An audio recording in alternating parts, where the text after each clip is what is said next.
রোশনাইকে প্রাণে বাঁচাতে জোর করে আরণ্যকের সাথে তার বিয়ের আয়োজন করল বস্তিবাসী, আর তাদের চাপে পড়ে রোশনাইকে নিয়ে বিয়ের পিঁড়িতে বসতে বাধ্য হলো আরণ্যক। সেই সময় তাকে বারবার করে ফোন করতে থাকে গরিমা, কিন্তু সেই সময় কি করবে কিছুই বুঝতে পারে না আরণ্যক। রোশনাই ও বস্তিবাসীদের বারবার করে বলতে থাকে, তোমরা যেটা করছো ঠিক করছো না, এটা হতে পারে না। কিন্তু কারো কোনো কথাই শোনে না বস্তিবাসী। কার্যত জোর করে আরণ্যক আর রোশনাইয়ের বিয়ে দিয়ে দেয়।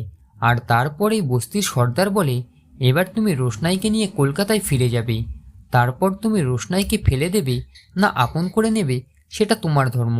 এরপরেই সবাই মিলে রোশনাই আর আরণ্যককে রেল স্টেশনে ছেড়ে দিয়ে আসে। সেই সময় ফেরার পথেই গ্রামবাসীদের পথ আটকায় রাকেশ ভাই। বন্দুক দেখিয়ে ভয় দেখায় আর বলতে থাকে, এখনো সত্যি করে বলো রোশনাই কোথায়, না হলে তোমাদের সবাইকে আমি এখানেই শেষ করে দেব। রাকেশ ভাইয়ের হুমকির মুখে পড়ে একজন বলে দেয়, আরণ্যক রোশনাইকে বিয়ে করেছে আর ওরা এখন রেল স্টেশনে আছে। এই শুনে রাকেশ ভাই রেল স্টেশনের দিকে রওনা হয় আর বলতে থাকে, আগে রোশনাইকে খুঁজে পাই, তারপরে এই বস্তিবাসীদের আমি দেখে নেব। তো বন্ধুরা, এবার কি তাহলে রেল স্টেশনে গিয়ে রোশনাই আর আরণ্যককে ধরে ফেলবে রাকেশ ভাই, নাকি রোশনাইকে নিয়ে কলকাতায় ফিরে তাকে স্ত্রীর মর্যাদা দিয়ে বাড়িতে তুলবে আরণ্যক? আপনাদের কি মনে হয় কমেন্ট করে অবশ্যই জানান।